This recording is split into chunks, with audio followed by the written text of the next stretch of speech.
Le retrait américain d'Afghanistan a plongé le Royaume-Uni dans le doute. La relation spéciale avec les États-Unis en a-t-elle pris un sacré coup? Boris Johnson plaidait pour une prolongation de la présence américaine au-delà du 31 août, mais il n'est pas parvenu à convaincre. Et c'est plus globalement la stratégie de Washington que certains députés britanniques remettent en cause. Le monde est devenu beaucoup plus dangereux. Al-Qaïda sera de retour en Afghanistan en un rien de temps. Andrew Bridgen est un conservateur député au Parlement britannique et pour lui, la méthode employée par Joe Biden précipite le monde dans la crise.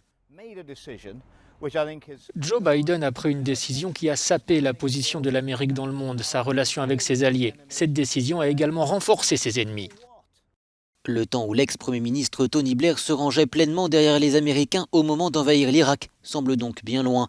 Londres ne cache pas sa frustration face à un allié qui semble faire cavalier seul et qui, d'après certains députés, ne tient pas ses engagements.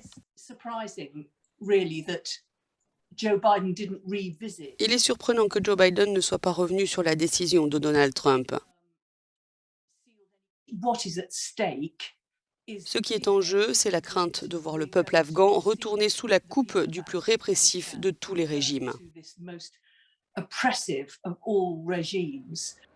En tout, 457 militaires britanniques sont décédés en Afghanistan depuis 2001, lorsque le Royaume-Uni s'est rangé aux côtés des États-Unis.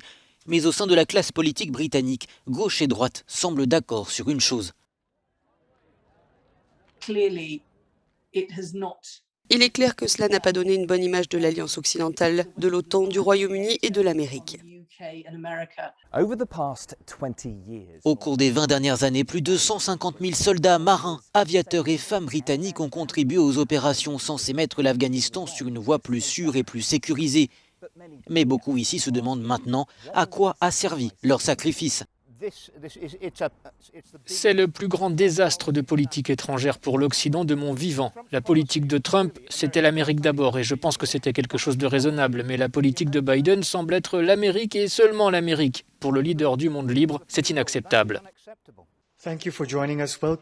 Le Royaume-Uni avait déjà été mis au pied du mur lorsque Joe Biden a décidé de quitter l'Afghanistan le 31 août. Autre signe que la relation avec Washington bat de l'aile, alors que son pays préside le G7, le Premier ministre Boris Johnson n'est pas parvenu à infléchir la position de Joe Biden et ainsi obtenir une prolongation de la présence américaine en Afghanistan.